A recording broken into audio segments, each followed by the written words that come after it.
Hi, so this is Bonnie Balduff. It's time for Tell Me a Story, and we're reading a series of unfortunate events, and this is the first book, A Bad Beginning. Yesterday, Claus reads from a book about nuptial laws, and he talks to Count Olaf. Count Olaf seems undisturbed by Claus's telling him about what is or isn't legal when it comes to a marriage. Is Claus wrong about the play being about a real marriage of Count Olaf and his sister? Or does Count Olaf have another plan that Claus is not aware of? What's going to happen next? Let's enjoy. Looked closely at Count Olaf, who was continuing to smile as if he had just told a clever joke. Why wasn't he threatening Klaus in anger, or tearing his hair out in frustration, or running to pack his clothes and escape? This wasn't happening at all the way Klaus had pictured it. Well, I will go tell my sisters. Back in the bedroom, Violet was still dozing on the bed, and Sunny was still hidden beneath the curtains. Klaus woke Violet up first.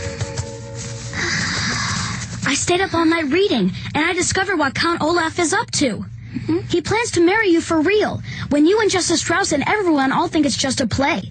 And once he's your husband, he'll have control of our parents' money, and he can dispose of us. How can he marry me for real? It's only a play. Klaus held up nuptial law to show his sister where he'd learned the information. The only legal requirements of marriage in this community are your saying I do and signing a document in your own hand in the presence of a judge, like Justice Strauss. But surely I'm not old enough to get married. I'm only 14. Girls under the age of 18 can marry if they have the permission of their legal guardian.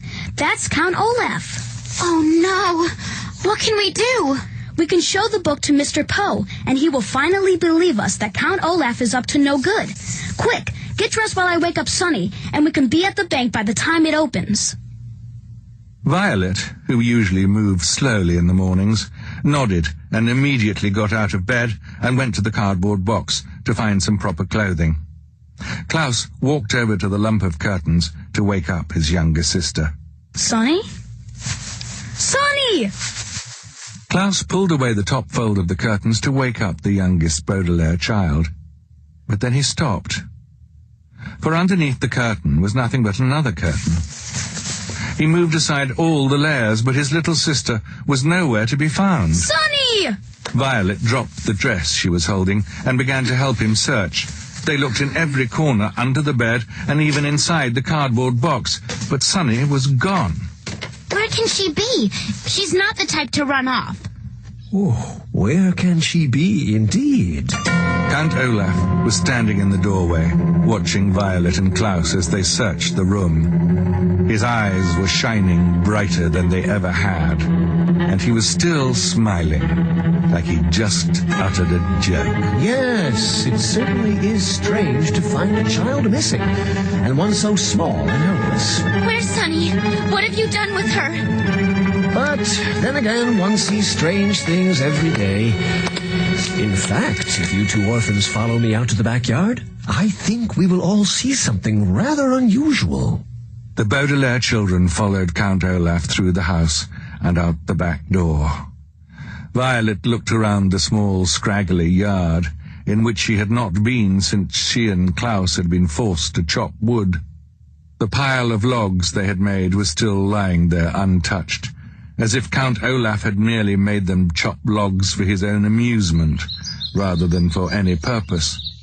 Violet shivered, still in her nightgown, but as she gazed here and there, she saw nothing unusual. You're not looking in the right place. For children who read so much, you two are remarkably unintelligent. Violet looked over in the direction of Count Olaf, but could not meet his eyes, the eyes on his face, that is. She was staring at his feet, and could see the tattooed eye that had been watching the Baudelaire orphans since their troubles had begun. Then her eyes travelled up Count Olaf's lean, shabbily dressed body, and she saw that he was pointing up with one scrawny hand. She followed his gesture and found herself looking at the forbidden tower.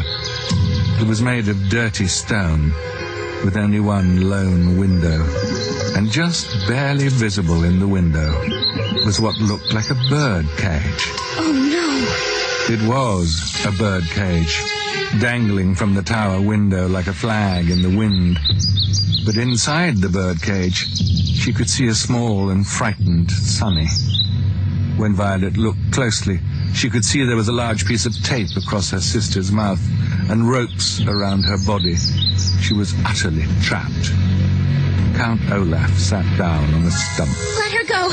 She has done nothing to you. She is an infant. Well, now, if you really want me to let her go, I will. But surely even a stupid brat like you might realize that if I let her go, or more accurately, if I ask my comrade to let her go, poor little Sunny might not survive the fall down to the ground. That's a 30-foot tower, which is a very long way for a very little person to fall, even when she's inside a cage.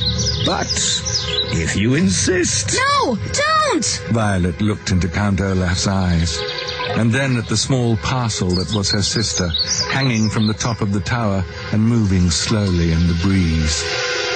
She pictured Sunny toppling from the tower and onto the ground, pictured her sister's last thoughts being ones of sheer terror. Please, she's just a baby. We'll do anything. Anything. Just don't harm her.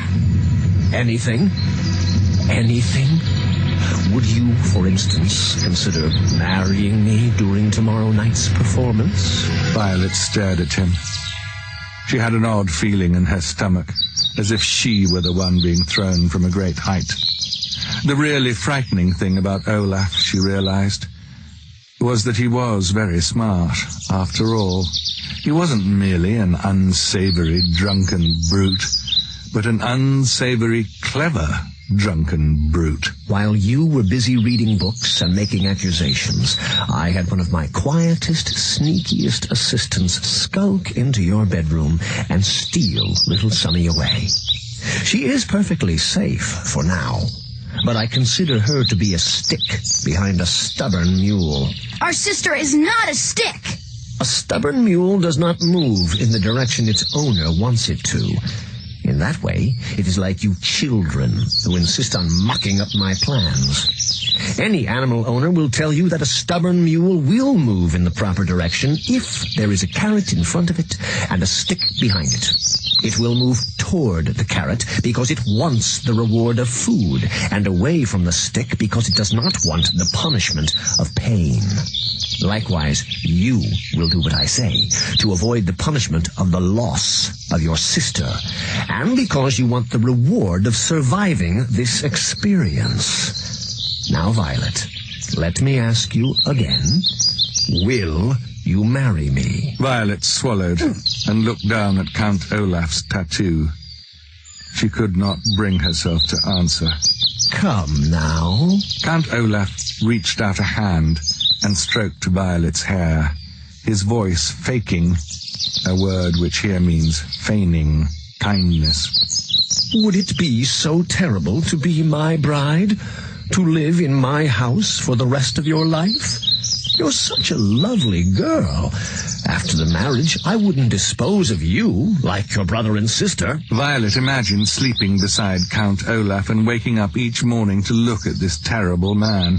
She pictured wandering around the house, trying to avoid him all day, and cooking for his terrible friends at night, perhaps every night, for the rest of her life.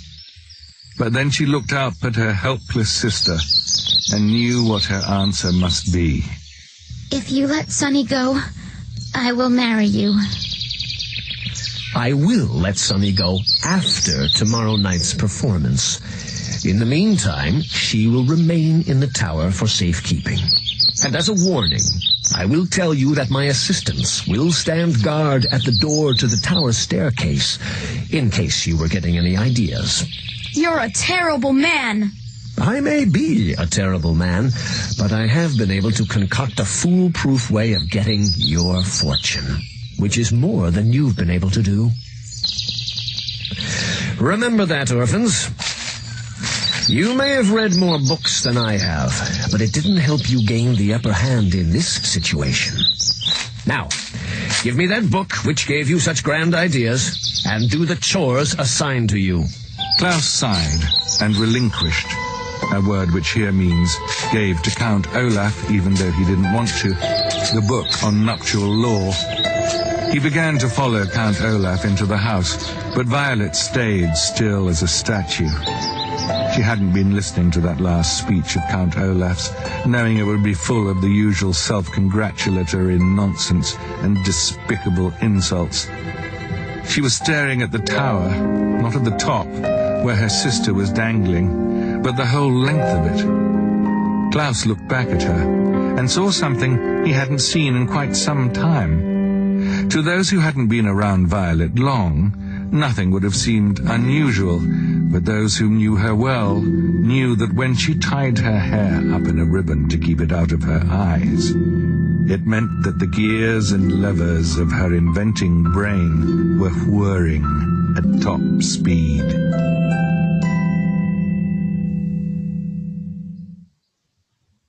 That night, Klaus was the Baudelaire orphan sleeping fitfully in the bed, and Violet was the Baudelaire orphan staying up, working by the light of the moon.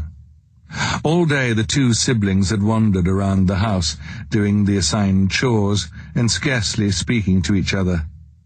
Klaus was too tired and despondent to speak, and Violet was holed up in the inventing area of her mind, too busy planning to talk. When night approached, Violet gathered up the curtains that had been Sonny's bed and brought them to the door to the tower stairs, where the enormous assistant of Count Olaf's, the one who looked like neither a man nor a woman, was standing guard. The enormous creature merely looked at Violet with its blank white eyes and shook its head, then dismissed her with a silent gesture. Violet knew, of course, that Sonny was too terrified to be comforted by a handful of draperies, but she hoped that she would be allowed a few moments to hold her and tell her that everything would turn out all right. Also, she wanted to do something known in the crime industry as casing the joint. Casing the joint means observing a particular location in order to formulate a plan. For instance, if you are a bank robber, although I hope you aren't, you might go to the bank a few days before you plan to rob it, perhaps wearing a disguise. You would look around the bank and observe security guards, cameras and other obstacles, so you could plan how to avoid capture or death during your burglary. Violet, a law-abiding citizen, was not planning to rob a bank, but she was planning to rescue Sonny, and was hoping to catch a glimpse of the tower room in which her sister was being held prisoner, so as to make her plan more easily. But it appeared that she wasn't going to be able to case the joint after all. This made Violet nervous as she sat on the floor by the window, working on her invention as quietly as she could. Violet had very few materials with which to invent something, and she didn't want to wander around the house looking for more, for fear of arousing the suspicions of Count Olaf and his troop. But she had enough to build a rescuing device. Above the window was a sturdy metal rod from which the curtains had hung, and Violet took it down. Using one of the rocks Olaf had left in a pile in the corner, she broke the curtain rod into 2 pieces. She then bent each piece of the rod into several sharp angles, leaving tiny cuts on her hands as she did so. Then Violet took down the painting of the eye. On the back of the painting, as on the back of many paintings, was a small piece of wire to hang on the hook. She removed the wire and used it to connect the 2 pieces together. Violet had now made what looked like a large metal spider. She then went over to the cardboard box and took out the ugliest of the clothes that Mrs. Poe had purchased. The outfits the Baudelaire orphans would never wear, no matter how desperate they were. Working quickly and quietly, she began to tear these into long, narrow strips, and to tie these strips together. Among Violet's many useful skills was a vast knowledge of different types of knots. The particular knot she was using was called the Devil's Tongue. A group of female Finnish pirates invented it back in the 15th century and named it the Devil's Tongue because it twisted this way and that in a most complicated and eerie way. The Devil's Tongue was a very useful knot, and when Violet tied the cloth strips together, end to end, it formed a sort of rope. As she worked, she remembered something her parents had said to her when Klaus was born, and again when they brought Sonny home from the hospital. You are the eldest Baudelaire child, and as the eldest, it will always be your responsibility to look after your younger siblings. Promise us that you will always watch out for them and make sure they don't get into trouble. Violet remembered her promise and thought of Klaus, whose bruised face still looked sore, and Sonny dangling from the top of the tower like a flag, and began working faster. Even though Count Olaf was, of course, the cause of all this misery, Violet felt as if she had broken her promise to her parents and vowed to make it right. Eventually, using enough of the ugly clothing, Violet had a rope that was, she hoped, just over 30 feet long. She tied one end of it to the metal spider and looked at her handiwork.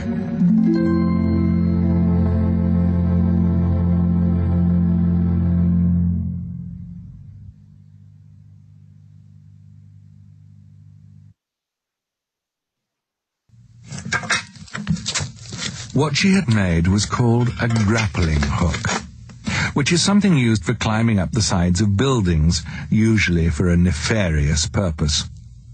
Using the metal end to hook onto something at the top of the tower, and the rope to aid her climb, Violet hoped to reach the top of the tower, untie Sonny's cage, and climb back down. This was, of course, a very risky plan, both because it was dangerous and because she had made the grappling hook herself, instead of purchasing it at a store that sold such things. But a grappling hook was all Violet could think of to make without a proper inventing laboratory, and time was running short. She hadn't told Klaus about her plan because she didn't want to give him false hope, so without waking him, she gathered up her grappling hook and tiptoed out of the room. Once outside, Violet realized her plan was even more difficult than she had thought. The night was quiet, which would mean she would have to make practically no noise at all. The night also had a slight breeze, and when she pictured herself swinging in the breeze, clinging to a rope made of ugly clothing, she almost gave up entirely. And the night was dark, so it was hard to see where she could toss the grappling hook and have the metal arms hook onto something.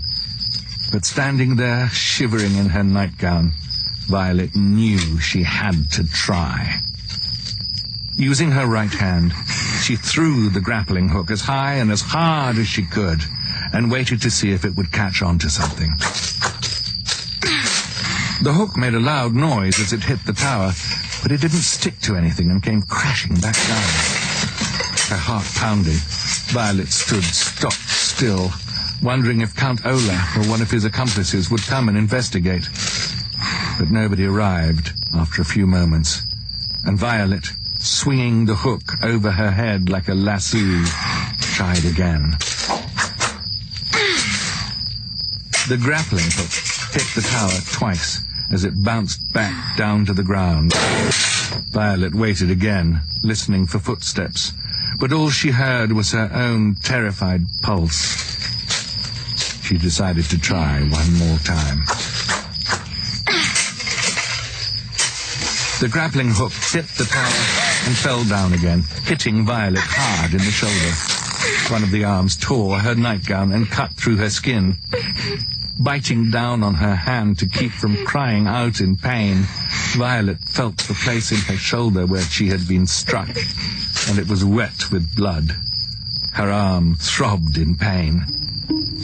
At this point in the proceedings, if I were Violet, I would have given up. But just as she was about to turn around and go inside the house, she pictured how scared Sonny must be, and ignoring the pain in her shoulder, Violet used her right hand to throw the hook again.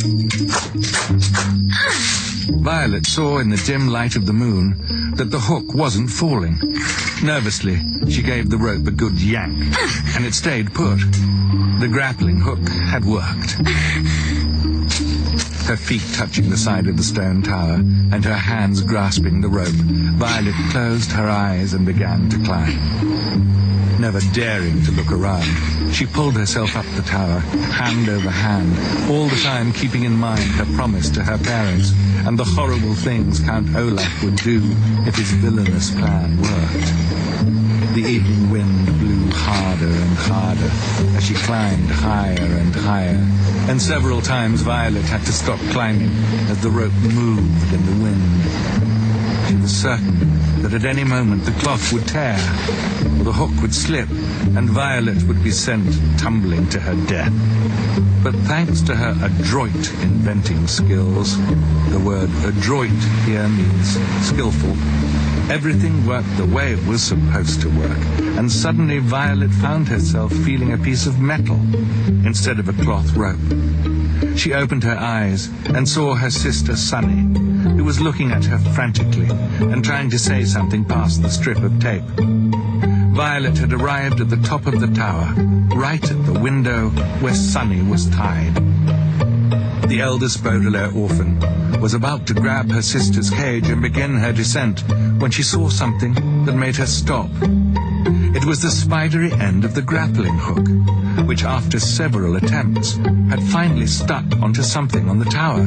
Violet had guessed during her climb that it had found some notch in the stone, or part of the window, or perhaps a piece of furniture inside the tower room, and stuck there. But that wasn't what the hook had stuck on. Violet's grappling hook had stuck on another hook. It was one of the hooks on the hook-handed man, and his other hook, Violet saw, was glinting in the moonlight as it reached right toward her. How pleasant that you could join us. Violet immediately tried to scurry back down the rope, but Count Olaf's assistant was too quick for her. In one movement, he hoisted her into the tower room, and with a flick of his hook, sent her rescue device clanging to the ground. Now Violet was as trapped as her sister. I'm so glad you're here. I was just thinking how much I wanted to see your pretty face. Have a seat. What are you going to do with me? I said have a seat. The hook-handed man pushed her into a chair. Violet looked around the dim and messy room. I'm certain that over the course of your own life, you have noticed that people's rooms reflect their personalities.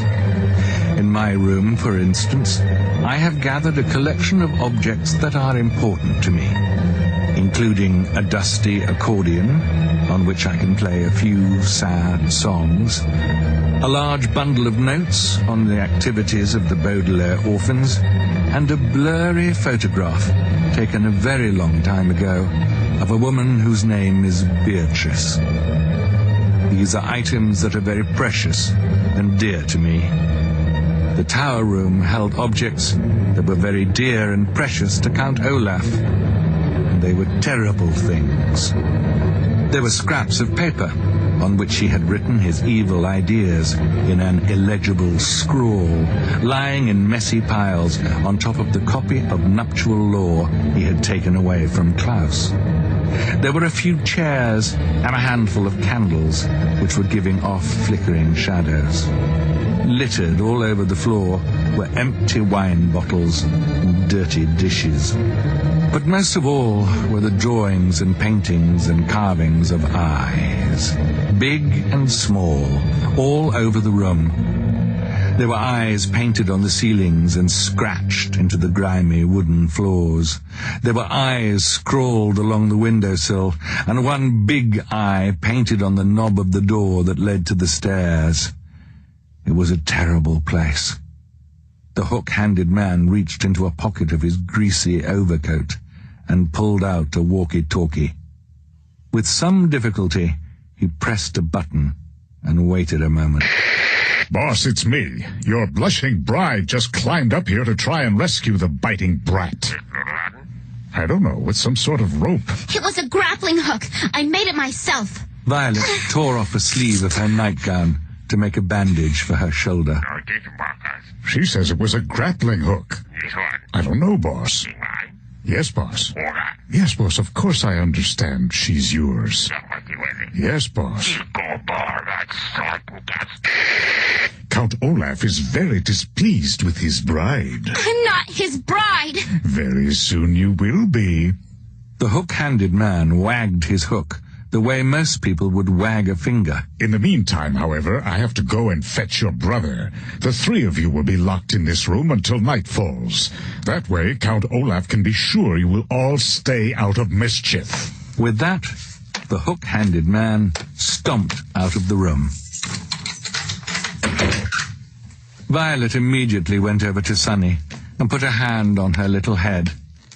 Afraid to untie or untape her sister for fear of incurring, a word which here means bringing about, Count Olaf's wrath, Violet stroked Sunny's hair and murmured that everything was all right. But of course everything was not all right.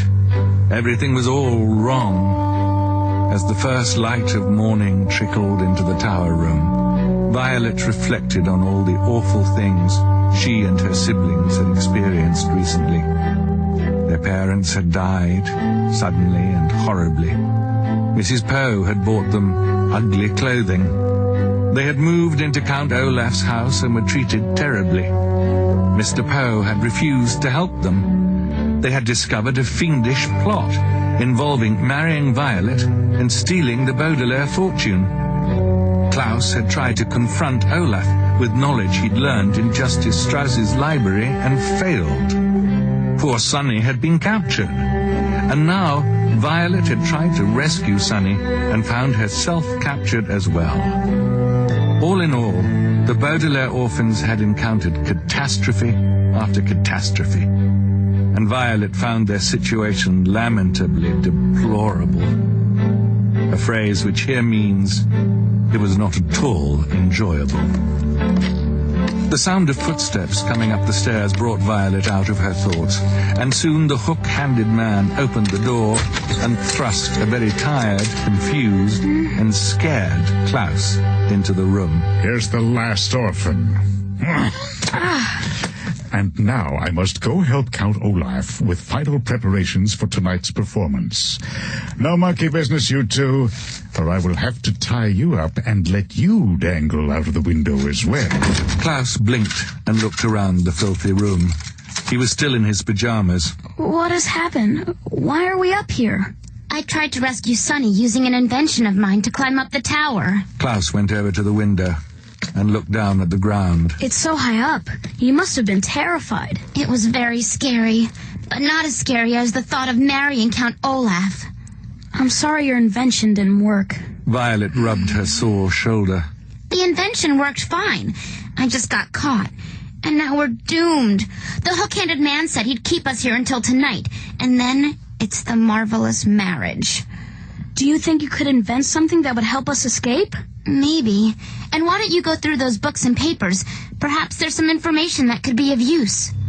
For the next few hours, Violet and Klaus searched the room and their own minds for anything that might help them. Violet...